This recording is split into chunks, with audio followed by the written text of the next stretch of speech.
सुंदर दिवसाची सुरुवात, नाजूक उन्हाची प्रेमळ साल, मंजूळ वाऱ्याची हळूवार हालचाल, रोज तुमच्या आयुष्यात येऊ सुंदर अशी सकाळ. नमस्कार मंडळी, सुंदर अशा दिवसाच्या सुंदर अशा शुभेच्छा. मी प्राजक्ता आपल्या एका नवीन ब्लॉगमध्ये तुमच्या सगळ्यांचं खूप मनापासून स्वागत करते. विजयादशमीच्या सर्वांना माझ्याकडनं सगळ्यांना खूप साऱ्या शुभेच्छा. आजच्या ब्लॉगमध्ये दसऱ्याची पूर्वतयारी किंवा दसऱ्याच्या दिवसाचं माझं नियोजन कसं असतं ते आजच्या ब्लॉगमधनं मी तुमच्याबरोबर पोहोचण्याचा प्रयत्न केला आहे. सो ब्लॉग कुठेही स्किप न करता बघा आणि व्हिडिओ आवडला तर लाईक, शेअर, चॅनलला सबस्क्राईब करायला विसरू नका.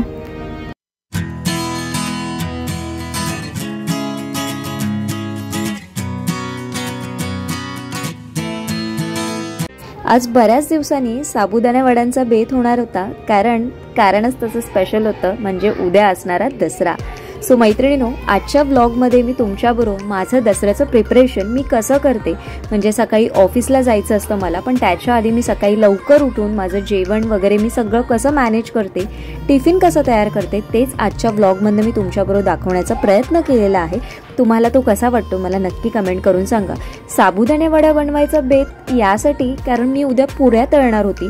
सो वेगळंचं तेल मला लागणार नव्हतं आणि आत्ता सगळं तयार करून ठेवलेलं मी साबुदाणे वड्यांसाठी, म्हणजे सकाळी नाश्त्यासाठी परत वेगळं काही बनवायला नको. कारण खरंच ना सकाळी खूप गडबड असते, कारण मी सकाळी जवळपास 4 वाजता उठते आणि सगळं मील प्रिपरेशन करून घेते. तेच मी आज इझी प्रकारे आपण सोप्यात सोप्या पद्धतीने घरच्या घरी म्हणजे तुम्ही कसं मॅनेज करू शकता तेच दाखवण्याचा प्रयत्न केलेला आहे. इथे मी साबुदाणे घेतलेत, दाण्यांचा कूट घेतला आहे, उकडलेले बटाटे घेतलेत, मिरची, जिरं असं सगळं टाकून छानपैकी मिक्स करून बाइंडिंग करून वडे पण पूर्णपणे मी तयार करून घेणार आहे. आणि हे ना फ्रीजमध्ये ठेवले ना असे तयार करून ना की दुसऱ्या दिवशी कधी कधी काय होतं ना, बऱ्याच आपल्या मैत्रिणी म्हणत असतील की जे साबुदाणे वडे आहेत ना ते तेलात विरघळतात, तर ते असे होऊ नये ना म्हणून असे बांधून आहे ना आपण छानपैकी फ्रीजमध्ये तयार करून सेट करायला ठेवले ना की दुसऱ्या दिवशी तेलात अजिबात फुटत नाही. ते हे मी जेवढे पाहिजे होते तेवढेच घेतले आणि मी बाकीचे साबुदाणे परत सगळं फ्रीजमध्ये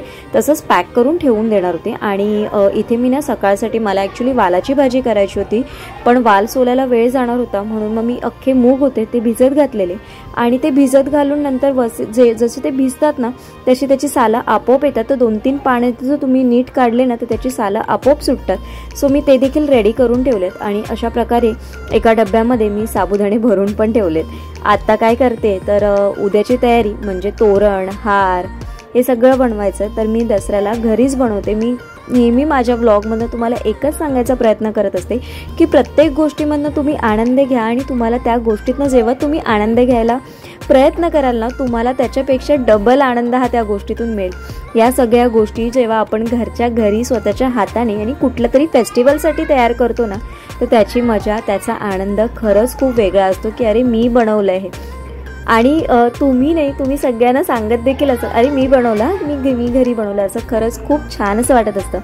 मार्केटमधनं मी फुलं गोंड्याची घेऊन आली. गोंडा मी किलोने घ्यायला गेलेली पण खूप महाग होता.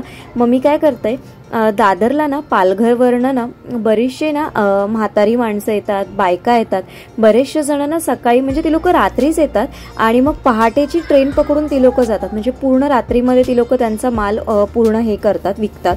सो मग मी ना त्यांच्याकडनंच घेतले. मग मला ह्या ज्या गोंड्याच्या जुड्या होत्या ना त्या 20ला 5 मिळालेल्या, मग मी त्याच घेतल्या.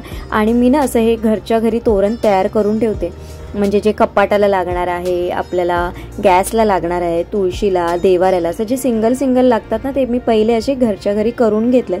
आणि नंतर आहे ना दरवाजाला लागणारं तोरण आहे म्हणा, देवाला मोठं तोरण आहे, गाडीसाठी लागणारं जे तोरण आहे त्याचे पण हार जसे आपल्याला जमतात, तुम्हाला कसं जमेल किंवा एकदा तुम्ही बनवायला घेतलं ना तुम्हाला आपोआप इंटरेस्ट येईल आणि तुम्ही देखील त्याच्यामध्ये अजून कुठल्या प्रकारे किंवा कसं करायचं ना हे नक्की तुम्ही स्वतः शोधाल आणि त्यातनं नक्की आनंद घ्याल. सो मला देखील हे पहिले जमायचं नाही, पण पप्पा आणि आईचं बघून मी देखील शिकले. पप्पा पण आणि आई पण घरीच घेऊन यायचे आणि असं आम्ही लग्नाच्या आधीपर्यंत मी घरीच बनवत होती, पण नंतर लग्न झाल्यानंतर मी देखील विकतच घेऊन येते ती रेडीमेड. पण ना ते रेडीमेड आणलं ना तर त्याच्यामध्ये जास्त गोंडे पानं वगैरे काही नसतात, फक्त एक पान लावतात आणि एक भाताचं कणीस लावतात आणि तसंच देतात आणि 30 रुपये मीटर देतात. पण असं जर आपण घरी आणून छानपैकी बनवून त्याचा आनंद घेऊन बनवलं ना तर खरंच खूप छान असं बरं वाटतं की अरे मी पण काहीतरी बनवलं आणि फेस्टिवल आहे. आता मी जेव्हापासून असं वाटत या पद्धतीमध्ये सुधार केलाय, म्हणजे मी या सगळ्या गोष्टी जेव्हापासून घरात करायला लागली तेव्हा माझे मिस्टर म्हणा मला जे स्वतःहून सांगतात की अरे तुला हे करायचंय का, आपण हे करूया का, आपण ते करूया का. म्हणजे हेच असतं ना, तुम्ही जसं कराल तसंच तुमचे फॅमिली मेंबर्स देखील करायला शिकत असतील. आपली येणारी नवीन पिढी आहे ती देखील आपल्याकडनंच सगळं शिकत असते.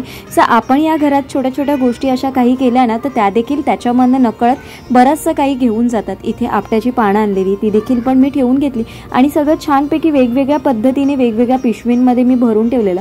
आणि इथे फायनली जो होता तो आता गाडीला हार करायचा होता तर तो देखील मी पटकन करून घेणार. आणि हे सगळं आवरून मला सगळं परत व्यवस्थित जागच्या जागी सगळं ठेवून घ्यायचं होतं, कारण मग सकाळी लवकर उठायचं होतं.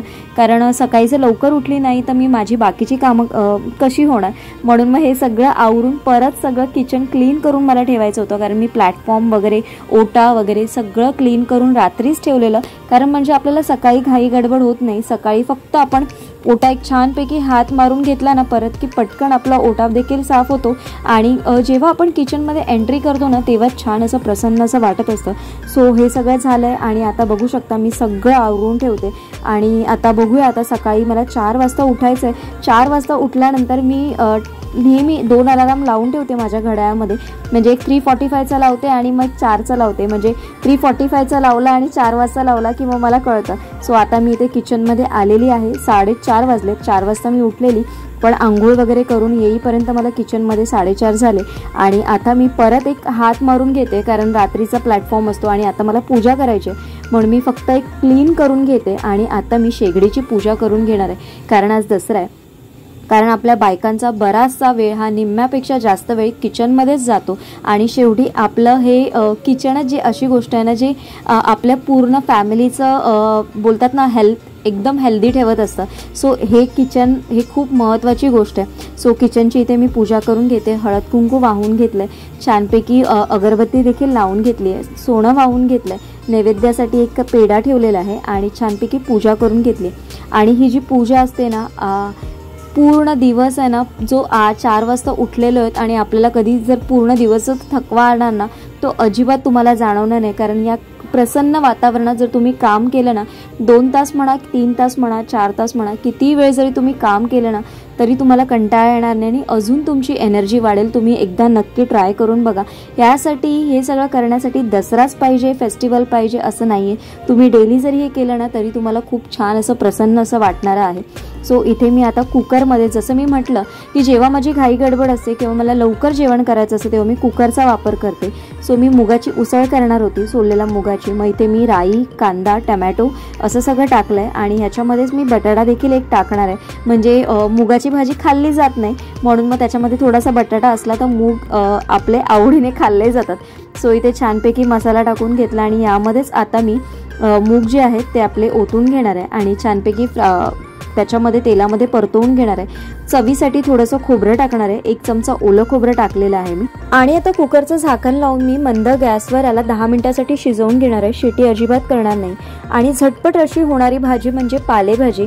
कारण नैवेद्य तुम्हाला काही करायची असेल तर पालेभाजीची भाजी असणं गरजेचं आहे. म्हणजे मी तरी पालेभाजी बनवते तर मला पालक मिळालेला आणि मी छानपैकी सॅलड स्पिनरचा वापर करून त्याच्यामध्ये पालक आपला छानपैकी वितळून घेतलाय. म्हणजे अगदी ड्राय झालेला आहे, कुठेही त्याच्यात पाणी राहिलेलं नाही आहे. आणि आता दुसरी महत्त्वाची गोष्ट म्हणजे मी आता कुकर लावून घेणार आहे. कारण कुकर तेवढंच लावणं जेवढं गरजेचं असतं ना तेवढंच तो थंड होणं देखील गरजेचं आहे. कारण जर तो पटकन आपण जर गरम असताना उघडायला गेला तर आतमधलं सगळं कच्चं राहतं, म्हणून तो पण थंड व्हायला पाहिजे. म्हणून मी आता इथे मोठ्या कुकरमध्ये भात, डाळ आणि बटाट्याची भाजी करायची आहे म्हणून ती देखील मी एकाच कुकरमध्ये लावलं आहे. आणि बटाट्यामध्ये मी पाणी टाकलं नाही आहे. तुम्ही अशा पद्धतीने एकदा बटाटे उकडून बघा, आपोआप बटाटे वाफेवर खूप छान शिजले जातात. आता कुकर आपलं एक 7 ते 8 मिनिटात होईल. तोपर्यंत मी इथे पालेभाजी चिरून घेते. मी चिरून वापरते. तुम्हाला जर तुम्ही अख्खी ठेवत असाल तर तुमच्याकडे जशी पद्धत असेल तशी तुम्ही करू शकता. पण अशा भाज्या पटकन होतात पालेभाजी, कारण पालेभाजी शिजायला जास्तचा वेळ अजिबात लागत नाही. आणि अजून एक तुम्हाला मी इथे टिप देखील पालेभाजी शिजवताना मी देणारच आहे. आता मी इथे कांदा देखील चॉप करून घेते, तोपर्यंत आपल्या कुकरच्या शिट्या देखील होणार आहे. आणि आता आपण पालेभाजी फोडणीला टाकून घेऊया. तर कशा पद्धतीने टाकायची ते देखील मी दाखवते तुम्हाला. इथे मी पॅन ठेवून घेतला, त्याच्यामध्ये मी तेल टाकलंय. मी शक्यतो लसूण देखील टाकते पालकच्या भाजीमध्ये, पण आज नाही टाकलाय. कांदा आणि मिरची टाकलेली आहे. आणि जो आपण पालक चिरून घेतलेला तो छानपैकी सगळा मी मोठ्या गॅसवर तुम्हाला फ्राय करून घ्यायचा आहे, म्हणजे त्याच्यातलं पाणी लगेच ऑब्झर्व होऊन जातं. जास्तीचं पाणी पालेभाजीला सुटत नाही, कुठलीही पालेभाजी असो. आता पालेभाजी झालेली आहे आणि कुकर देखील थंड होतोय, तोपर्यंत मी इथे कणिक मळून घेते. कणिक मळताना मी थोडंसं त्याच्यात मीठ टाकलेलं आहे आणि पाणी घालून छानपैकी कणिक भिजवून घेतलेली आहे. जेव्हा आपल्याला पुरीसाठीचं पीठ मळायचं असतं ना, तर त्याच्यात थोडासा तुम्ही रवा टाका किंवा मग जाड असलेलं पीठ वापरा. पण मी आता नॉर्मल पीठच वापरले, कारण मला चपात्या देखील करायच्यात. आता माझी जशी सवय, मी म्हटलं ना की पॅन आहे ते मी तिथल्या तिथे घासून टाकते आणि भाज्या ज्या असतात ना ट्रान्सफर करून घेते. इथे मला आता चपात्या भाजते, कारण मी मोजून मला स्वतःला पाहिजे तेवढ्याच डब्यासाठी 4 चपात्या भाजते, कारण नैवेद्यासाठी आणि घरी जेवणासाठी आपल्याला पुऱ्या लागणार आहेत. पण टिफिनसाठी मग मी पुऱ्या नाही घेऊन जात, कारण दुपारपर्यंत खूप एकदम ऑइली खाणं नाही मला जमत. त्याच्यामुळे म्हणून मग मी चपात्या माझ्यासाठी बनवल्यात. आज मी 3 प्रकारच्या भाज्या केल्यात. एक पालकची भाजी केली, मुगाची उसळ केली आणि बटाट्याची भाजी केली. पालकची भाजी मी माझ्या टिफिनसाठी बनवलेली आहे. म्हणजे मी पहिला विचार केलेला नैवेद्यासाठी पालकची भाजी आणि उसळ करेन, पण नंतर मी असं म्हटलं की नको, बटाट्याची भाजी आणि मुगाची भाजी करू आणि आपण डब्यासाठी मग पालक नेऊ. म्हणून असं मी एंड वेळेस ठरवलेलं होतं. सो इथे मी पुऱ्या देखील कापून घेतलं आणि आता हे एकदमच तळून घेणार आहे. आणि असं कापून घेतल्यानं की पटकन असं होतं, म्हणजे परत वेगवेगळा ते एक एक कापण्यासाठी वगैरे ते सगळा वेळ लागत नाही. इथे प्लॅटफॉर्म क्लीन करून घेतलंय आणि मी छोट्याच कढईमध्ये घेते. त्या छोट्या कढईमध्ये तेल देखील कमी लागतं आणि पटकन तेल गरम देखील होतं आणि पुऱ्या लवकर तळल्या जातात. म्हणजे जास्तीचा तेल पण कसं असतं ना, तळलेलं तेल जास्त दिवस ठेवू पण नाही, पटकन वापरून टाकायचं असतं. म्हणून मग मी छोट्याशाच कढईत सगळं तळून घेते. आणि हेच तेल होतं म्हणून मग मी म्हटलं साबुदाणा वडाच आपण करूया, म्हणजे तो देखील नाश्ता होऊन जाऊया. कारण शक्यतो मी तुम्हाला सांगू ना, तळणीचे पदार्थ मी अवॉइड करते, शक्यतो नाही करत, पण कधी इच्छा झाली तर मग करते. सो जवळपास माझ्या मते ना 1-1.5 वर्षानंतर मी साबुदाणे वडे घरी केले असतील, असे बाहेर खाल्ले असतील, पण घरी मी 1 ते 1.5 वर्षानंतर आज बऱ्याच वर्षांनी केलेले आहेत साबुदाणे वडे. सो आजचा असा माझा बेत होता. आता इथे तुम्ही बघू शकता कुकर थंड झालाय आणि बटाटे देखील छान उकडलेत. भात आणि डाळ असं झालेलं आहे. आणि आता वरणाला फोडणी द्यायची आहे मला, म्हणून वरण थोडंसं घुसळून घेतलंय मी, म्हणजे छानपैकी स्मॅश होईल आणि थोडासा घट्टसरपणा येईल. इथे बटाटे सोलून घेणार आहे बटाट्याच्या भाजीसाठी. तर ह्याच्यामध्ये ना पाणी आपोआप सुटून जातं त्याच्यामध्ये. आणि इथे मुगाची भाजी पण जी झालेली ती पण मी काढून घेते, म्हणजे ते पण भांडी मला घासून जायची आहेत, म्हणजे मी परत ती भांडी दुपारसाठी ह्यांना घासण्यासाठी ठेवत नाही, कारण मग ते घासणं कसं होतं, नाही होत, किंवा मग कुठल्या भांड्यात काढलं जातं, नाही जात, असं होतं. म्हणून मग मी सगळं त्यांच्यासाठी काढून ठेवते आणि मगच बाकीची जी भांडी असतात ना ती लगेच घासून टाकते. इथे मी डाळ देखील वरण देखील फोडणीला टाकून घेतलंय आणि वरण फोडणीला आपलं शिजतंय तोपर्यंत इथे मी बटाटा चॉप करून घेते बटाट्याच्या भाजीसाठी. बटाट्याच्या भाजीसाठी देखील एक टिप मी तुम्हाला इथे शेअर करणार आहे. आता इथे बघू शकता भाजी मी ठेवण्यासाठी पॅन ठेवलेलं आहे. शक्यतो लोखंडाची कढई वगैरे वापरली ना तर खरंच खूप छान लागते, पण ना सकाळी मला खूप सुचत नसतं. मी लवकर कसं होईल, नॉनस्टिकमध्ये थोडंसं जेवण चांगलं होतं, म्हणजे चांगलं इन द सेन्स काही खाली चिटकत नाही आणि आपली घाईच्या वेळेस गडबड होत नाही. म्हणून मग मी शक्यतो सकाळच्या वेळेस नॉनस्टिक पॅनचा देखील वापर करते.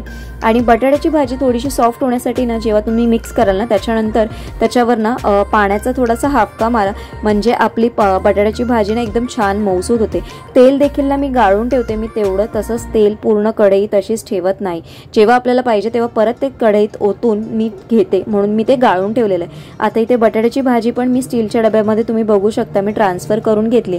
मी कुठलंही एक्स्ट्राचं काही ठेवत नाही. आणि आता किचनमध्ये ना तेलकट खूप झालेलं, म्हणून ते देखील सगळं क्लीन करून घेते. कारण मी जर असंच ठेवलं ना तर माझ्यानंतर पण ते दुपारी तसंच राहील आणि संध्याकाळी मी येईपर्यंत तर तसंच राहील, म्हणून मला ते अजिबात नाही आवडत. आणि मुंग्या वगैरे सगळं येणं होतं. म्हणजे जास्तीचं नाही, पण वरच्यावर तरी क्लीन करून घेण्याची सवय ना तुम्ही नेहमी लावून घ्या. म्हणजे किचनमध्ये ना एक्स्ट्राचा आपल्याला जास्तीचं काम कधीच पडणार नाही. आता तुम्ही बघू शकता, मी तर सगळे कंटेनर आहेत इथे मी ओट्यावर छानपैकी व्यवस्थित प्लेस करून ठेवते. तेल पण इथे साईडला ठेवून देते, पुऱ्या ट्रान्सफर करून घेते. ॲक्च्युली स्टीलच्या डब्यात ठेवणार होती, पण हा डबा यूज झालेला म्हणून मग मी याच डब्यामध्ये ट्रान्सफर करून घेते. आणि माझ्याकडे जास्त पुऱ्या नव्हत्या, एक 15-20 पुऱ्याच मी मोजून केलेल्या. आणि आता सगळा भांड्यांचा जो पसारा होता तो देखील मी सगळा क्लीन करून जाते. माझी रोजची सवय, जे काही आपण यूज करू तिथल्या तिथे लगेच जर तुम्ही घासून टाकलात ना तर अजिबात भांड्यांचा पसारा किंवा होत नाही. इथे ना मी नोट लिहून ठेवते हॅप्पी दसरा मिस्टरांसाठी, आणि त्याच्यामध्ये मी काय काय केलेलं आहे किंवा त्यांना काय काय करायची कामं आहेत. कारण आपण एवढे सगळे पदार्थ करतो किंवा फ्रीजमध्ये एवढ्या सगळ्या बऱ्याचशा गोष्टी असतात ना, लक्षात राहत नाही. म्हणून मग मी त्यांच्यासाठी ही नोट लिहून ठेवलेली आहे. आणि ही पद्धत तुम्ही देखील नक्की वापरून बघा, तुम्हाला देखील याचा नक्की फायदा होईल. सो आता मला बाकीचं सगळं आवरून, किचनमधलं तर सगळं आवरून झालंय, पण मला आता माझा टिफिन भरायचा आहे, मला माझी स्वतःची देखील तयारी करायची. तो आता मला ते करायचं आहे. सो ते सगळं मी शूट नाही करणार आहे कारण खूप घाई गडबड झाली आहे. सो आजच्या व्लॉगमध्ये मी एवढंच तुमच्याबरोबर शेअर केलं आहे. ह्याच्यानंतर तुम्हाला माझा डेली व्लॉग बघायचा असतील तर मला नक्की कमेंट करून सांगा. नमस्कार, मी प्राजक्ता आणि आपल्या एका नवीन ब्लॉगमध्ये तुमच्या सगळ्यांचं खूप मनापासून स्वागत करते. सर्वात आधी सगळ्यांना श्री स्वामी समर्थ आणि दसऱ्याच्या सगळ्यांना, लहानांपासून मोठ्यांपर्यंत सगळ्या तुमच्या फॅमिली मेंबर्सना माझ्याकडनं दसऱ्याच्या खूप साऱ्या शुभेच्छा. सो आजच्या ब्लॉगमध्ये मी तुमच्याबरोबर शेअर केलंय की माझी सकाळची कशी गडबड असते. माझं देखील फर्स्ट टाइम होतं, फर्स्ट टाइम म्हणजे शूट करण्याचं फर्स्ट टाइम होतं, कारण मी माझं असं सकाळचं डेली रुटीन तुमच्याबरोबर कधी शेअर नाही केलंय. आज पहिल्यांदाच मी जेव्हा फेस्टिवल्स असतात, आणि हे आपण फेस्टिवल सेलिब्रेट करायलाच हवे, हे आपले फेस्टिवल्स आहेत आणि आपण आनंदाने हे सगळे सेलिब्रेट केले पाहिजेत. मी जसं म्हणते, छोट्या छोट्या गोष्टीत जेवढा तुम्ही आनंद म्हणाल ना तेवढा तुम्हाला अजून आनंद मिळेल त्याच्यातनं. कारण तुम्ही जर खुश असाल ना तर तुमची सगळी फॅमिली खुश असेल. कारण एक स्त्री, एक गृहिणी, ती स्वतः पुढाकार घेऊन जर सगळ्या गोष्टी छान रीती नीट जर सांभाळत असेल ना तर तिचे फॅमिली मेंबर्स पण तिला नक्की सगळ्या गोष्टीत मदत करत असेल आणि ते देखील तेवढंच उत्साहाने काम करतात. आणि तुम्ही ना ह्याचा सगळ्याचा अनुभव तुम्ही देखील कधी ना कधीतरी घेतलाच असेल. सो आज माझी थोडीशी घाई गडबड झाली कारण मला शूट करायचं होतं. शूट आणि टिफिन वगैरे सगळं कसं मॅनेज केलं ते मी माझ्याकडनं थोडंसं दाखवण्याचा प्रयत्न केला. पण आज मी जेवढं दाखवलं त्याच्यानंतर पण माझी बरीचशी कामं होती, त्याच्यामुळे मी पुढचं शूट नाही केलं. तर मला टिफिन बनवायचा होता, त्याच्यानंतर माझी स्वतःची तयारी होती, सगळं पॅक वगैरे करून मग मला ऑफिसला निघायचं होतं. आणि आज माझी नेहमीची जी ट्रेन पकडते त्याच्यापेक्षा एक ट्रेन मी लेटचीच पकडली, त्याच्यामुळे अजून थोडी गडबड झालेली. सो आजचा मी शेअर केलेला ब्लॉग तुम्हाला कसा वाटतो मला नक्की कमेंट करून सांगा. व्हिडिओ आवडला तर लाईक, शेअर, चॅनलला सबस्क्राईब करायला मात्र विसरू नका. आणि बाजूला असलेल्या बेल आयकॉनला क्लिक करा, म्हणजे माझ्या अशाच नवनवीन ब्लॉग्सचं नोटिफिकेशन तुमच्या मोबाईलवर येत राहतील. ते लवकरच भेटू माझ्या अशाच एका नवीन ब्लॉगसोबत. तोपर्यंत सगळ्यांना श्री स्वामी समर्थ.